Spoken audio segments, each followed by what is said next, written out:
Paz do Senhor, boa noite, meus amados irmãos e amigos, todos que nos acompanham, nos assistem em nossas redes sociais. É com muita alegria que eu chego até você para falar de um estudo bíblico muito importante para nós, visto que domingo, se Deus assim nos permitir viver, participaremos de mais uma escola bíblica dominical. E ao participar da escola bíblica dominical, a gente aprende muita coisa importante para a nossa vida. Muitas coisas vindo da parte de Deus para o nosso coração. E eu quero trazer mais um estudo bíblico, visto que a lição desse trimestre que estamos estudando é sobre o apóstolo Paulo. Domingo passado a gente aprendeu um pouco sobre o mundo em que vivia o apóstolo Paulo, e agora estudaremos, na medida do possível, sobre Saulo de Tarso, o perseguidor da igreja. Lembre-se do tema: Saulo de Tarso, o perseguidor da igreja. Mas antes gostaríamos de ler um texto bíblico para a meditação dos amados irmãos, que se encontra escrito em Atos dos Apóstolos, capítulo 9, versículo 1, que diz: E Saulo, respirando ainda ameaças e mortes contra os discípulos do Senhor, dirigiu-se ao sumo sacerdote. Vou repetir mais uma vez. E Saulo, respirando ainda ameaças e mortes contra o discípulo do Senhor, dirigiu-se ao sumo sacerdote. Dirigiu-se ao sumo sacerdote por nome de Gamaliel. Gamaliel era o rabino daquela época, era um líder religioso influente daquela época. E Saulo de Tarso, ele respirava a morte dos cristãos, do seguidor de Cristo daquela época. Para os irmãos ver que as perseguições que acontecem hoje, muitas das vezes nem se compara com aquela que o discípulo de Cristo passava no passado, sofriam no passado. Hoje, por qualquer luta, por qualquer prova, por qualquer perseguição que se levante contra a nossa vida, a gente quer desistir da fé, a gente quer desistir de servir a Deus, a gente quer deixar de ir para a igreja, de adorar ao Senhor. Mas quanto mais a igreja de Cristo era perseguida naquela época, a igreja de Cristo era perseguida de uma forma feroz. A igreja de Cristo era perseguida de uma forma ferrenha, de uma forma absurdamente falando, feroz e ferrenha, mas os discípulos não negavam a fé, não desistia de servir a Deus. E às vezes a gente quer desistir de servir a Deus por causa de luta. A gente quer desistir de servir a Deus por causa de prova, por causa de perseguição. Veja que Saulo de Tarso, ele perseguia a igreja. Saulo de Tarso, ele perseguia ao servo do Senhor. Ele foi até o sumo sacerdote Gamaliel pedir cartas perdi cartas de recomendação, de autorização para acabar e exterminar com todos aqueles que professassem a tua fé em Cristo Jesus. E eu quero trazer um pequeno resumo desta lição, para que você possa refletir.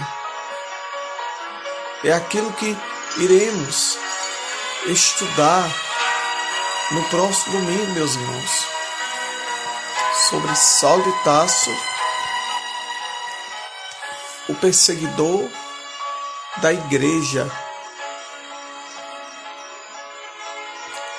Ele pediu cartas de autorização, de recomendação, para que ele tivesse a liberdade de acabar, dissipar e exterminar com qualquer cristão que professasse a fé em Jesus. Mas mesmo assim, eles não desistiam da fé. Os cristãos não negavam a fé em Jesus. Os cristãos não deixavam de servir a Jesus de forma alguma. Sabe por quê? Porque eles tinham convicção da sua salvação.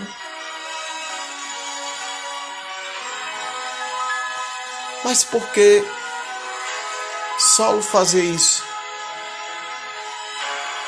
Porque Saulo, ele tinha um propósito. Saulo, ele tinha um objetivo. Saulo, ele tinha um ideal,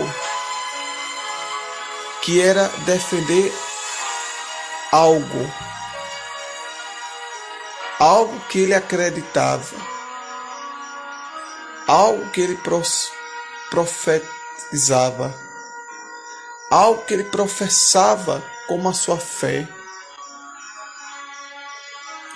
E o que era que Saulo de Tarso queria defender?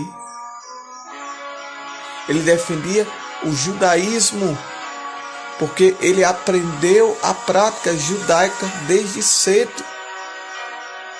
Então ele acreditava naquilo que o judaísmo lhe ensinava.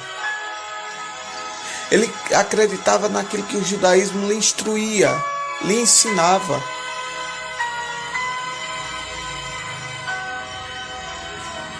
E ele não aceitava outro tipo de religião. Ele não aceitava outro tipo de ensino. Ele não aceitava outro tipo de doutrina. Para ele, o cristão daquela época, os crentes em Jesus, era uma seita. E esta seita deveria ser dissipada, exterminada, desfeita da face da terra. Nada da face da terra. Sabe por quê? Porque a obra de Deus, ela tem dono. E o dono da obra é o Senhor Jesus. Quanto mais a igreja era perseguida, a igreja crescia.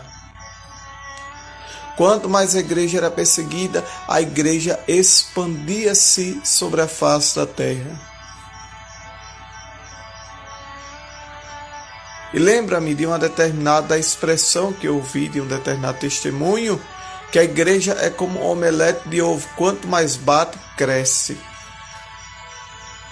A igreja é como um omelete de ovo. Quanto mais bate, cresce. Você vê, quando você coloca determinados ovos, é uma comparação de uma determinada panela, bate, ali vai crescendo, aumentando de tamanho, aumentando de volume, a ele se encontrar verdadeiramente com Cristo, como ele teve um encontro com Cristo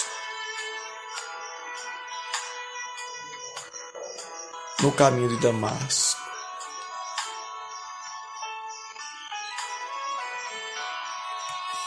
Então a lição que eu deixo para você neste exato momento que nos ouve,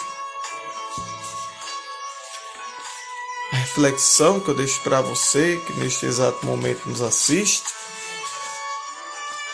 é que não desista de servir a Deus. Não desista da tua fé. Permaneça firme. fiel. Sabemos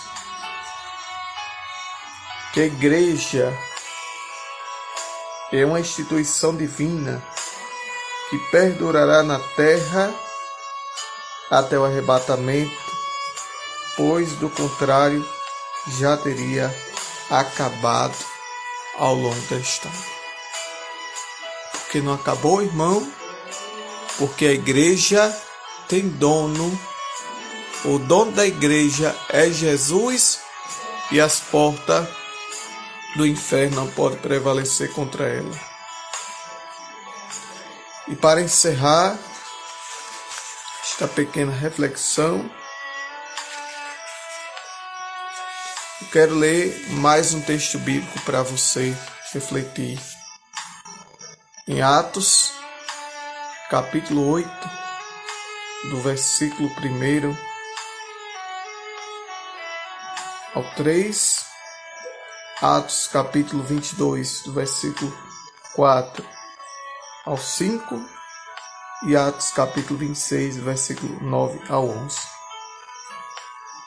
Toda essa lição aqui tem como base esse texto bíblico que eu vou ler com vocês.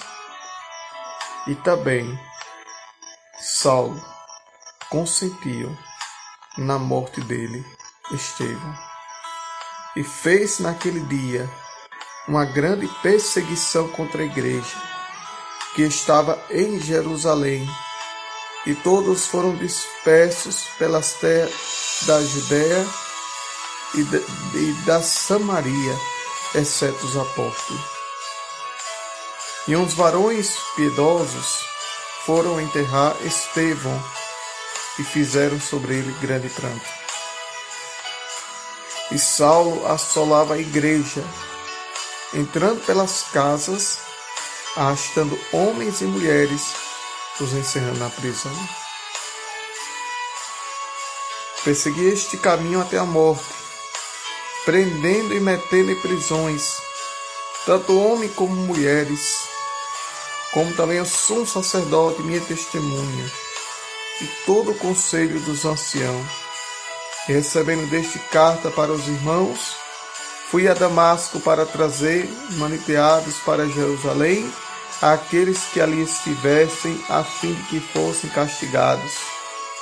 Bem, eu tinha imaginado que contra o nome de Jesus, o Nazareno, devia eu praticar muitos atos, o que também fiz em Jerusalém.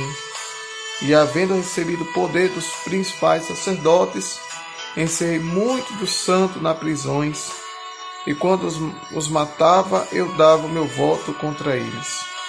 Castigando-os muitas das vezes por todas as sinagogas, os obriguei a blasfemar, e enfurecido demasiadamente contra eles, até na cidade estranha, eu os persegui.